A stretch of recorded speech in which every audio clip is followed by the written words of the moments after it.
एक समय की बात है, बलरामपुर नाम के गांव में सोहन नाम का एक गरीब किसान अपनी पत्नी रूपवती और बूढ़ी माँ के साथ रहा करता था।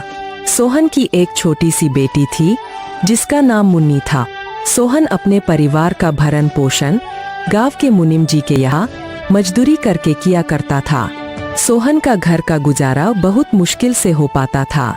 सोहन के पास थोड़ी सी जमीन थी जिस पर रूपवती दिन भर मेहनत करके तरह तरह के फसल उगाती और गांव के बाजार के दिन सब्जियां और फल बेचा करती थी। सारे बलरामपुर वासी रूपवती से ही सब्जियां और फल खरीदते। सब्जी ले लो, फल और सब्जी ले लो, ताज़ा ताज़ा सब्जी ले लो, फल और सब्जी ले लो, हरी भरी फल और सब्जियां ले लो, हरी भरी सब्जियां 20 रुपए किलो, सिर्फ 20 रुपए किलो, फल और सब्जियां ले लो। अरे रूपवती कैसी हो? घर में सब ठीक तो है ना? और मुन्नी कैसी है? मदन काका, मैं ठीक हूँ और घर में भी सब ठीक ही हैं और मुन्नी भी बिल्कुल ठीक है। काका और बताओ आज बाजार कैसे आना हुआ और काकी कहाँ है?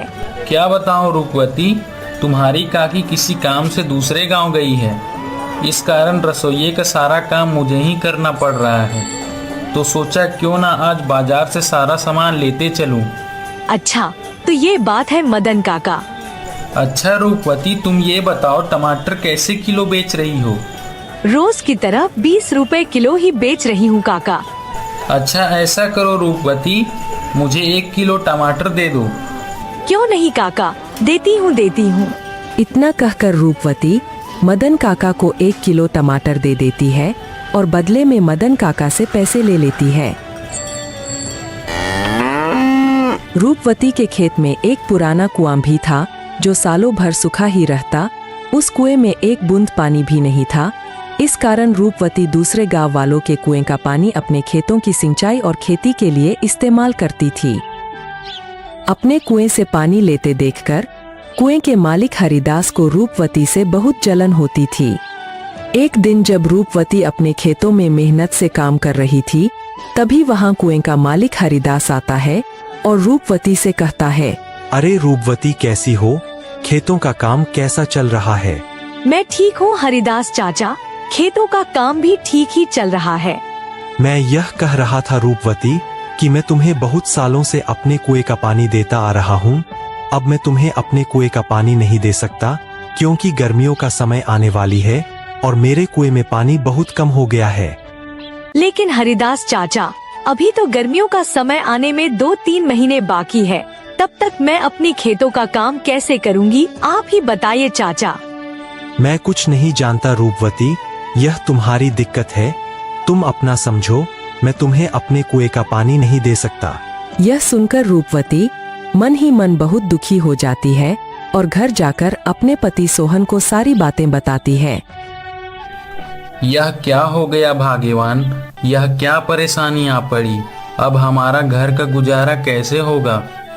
आप चिंता ना करो भाग्यवान, ऊपर वाला सब देख रहा है, प्रभु हमारी मदद जरूर करेंगे।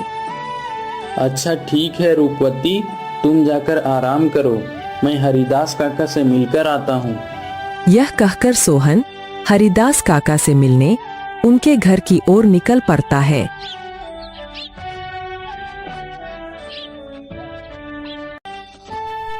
हरिदास काका, अरे ओ हरिदास काका, घर में हो कि नहीं? अरे कौन है भाई, रुको आता हूँ। अरे सोहन तुम हो? मेरे घर कैसे आना हुआ? हरिदास काका, मुझे रूपवती ने बताया कि आपने हमें कुएं का पानी देने से मना कर दिया।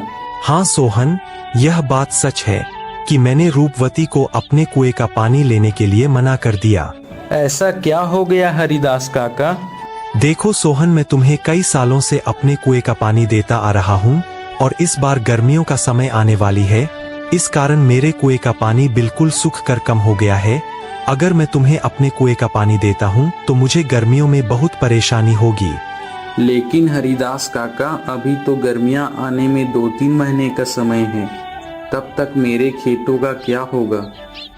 मैं कुछ नहीं जानता सोहन, मैंने रूपवती को भी कहा था कि यह तुम्हारी समस्या है, मैं तुम लोगों को अपने कुएं का पानी नहीं दे सकता। सोहन हरिदास काका को कुएं का पानी देने के लिए मनाने का बहुत कोशिश करता है, लेकिन हरिदास नहीं मानता है। फिर सोहन दुखी होकर थक हार के अपने घर की ओर निकल पड़ता है।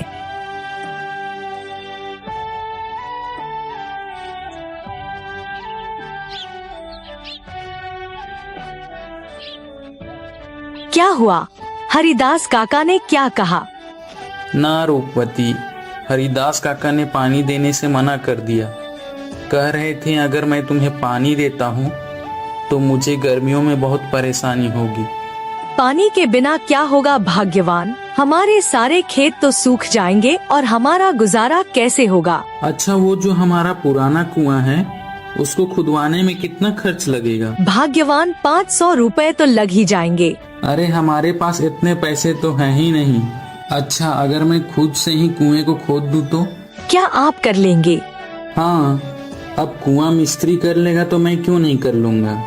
अच्छा भाग्यवान, कल सुबह सुबह दोनों कुएं के पास चलेंगे। भाग्यवान जाओ, मुझे बहुत भूख लग रही है। जाओ जाओ, घर में जो कुछ भी है वो फटाफट लेकर आओ। इतने ही बीच में उन्हें एक आवाज सुनाई देती है। ये किसकी आवाज है? वह दोनों बाहर निकलकर देखते हैं तो एक साधु महाराज उनके घर के बाहर भिक्षा मांगने के लिए खड़े होते हैं। जो कुछ भी घर में हो, चावल, गेहूं, बाजरा, दाल, वो मुझे दे दो बेटा। अरे साधु महाराज, हम सब पहले से ही इतने गरीब हैं। हम जैसे तैसे करके अपना जीवन गुजार रहे हैं। ऐसे में हम तुम्हें कहाँ से दान दे? सोहन की स्थिति देखकर बाबा जी समझ चुके थे और बोले, कोई बात नहीं बेटा, कोई बात नहीं, ठीक है बेटा, अब मैं चलता हूँ।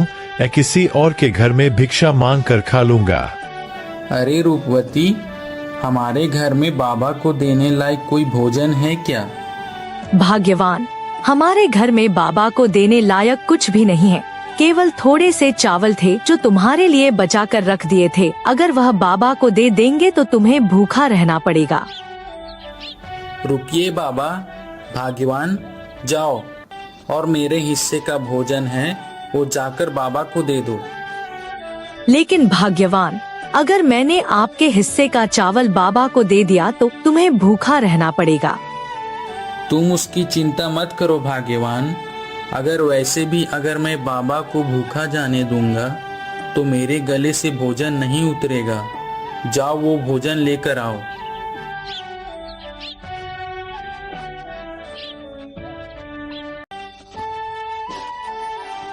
सोहन की पत्नी सोहन के अनुसार सोहन के हिस्से का भोजन बाबा को दे देती है। धन्यवाद बेटा, धन्यवाद। भले ही तेरे अभी बुरे दिन चल रहे हैं, मगर ऊपर वाला सब देख रहा है।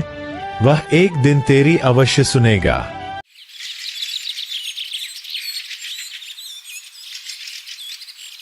फिर अगले दिन सुबह सुबह दोनों सोहन और उसकी पत्नी रूपवती अपने कुएं की खुदाई करने अपने खेत की ओर चल देते हैं। देखो रूपवती, देखो हमारे कुएं में तो एक भी बूंद पानी नहीं है। हाँ भाग्यवान, प्रभु हमारी कौन सी परीक्षा ले रहे हैं? फिर सोहन कुएं में नीचे उतरकर कुएं की खुदाई शुरू कर देता है।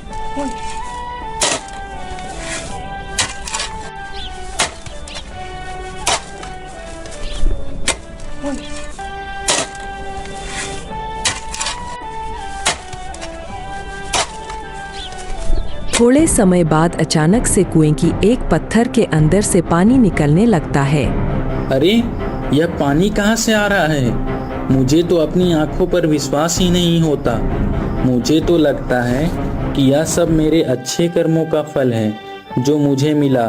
भाग्यवान सही कह रही थी और बाबा जी भी सही कह रहे थे कि तुम्हारे कर्मों का फल तुम्हें अवश्य मिलेगा। ऊपर वाले ने मेरी सुन ली। अब मैं इस पानी से मैं अपने खेत की सिंचाई अच्छी तरह से कर सकूंगा। सोहन बहुत खुश हो जाता है और ऊपर जाकर रूपवती से कहता है, भाग्यवान, प्रभु ने हमारी सुन ली। नीचे पत्थर से पानी निकल रहा है। क्या आप सच कह रहे हो भाग्यवान? प्रभु ने हमारी सुन ली। अब हमें खेती करने में कोई परेशानी नहीं होगी। तो दोस्तों, आपने देखा जो अच्छा कर्म करता है उसके साथ हमेशा अच्छा ही होता है।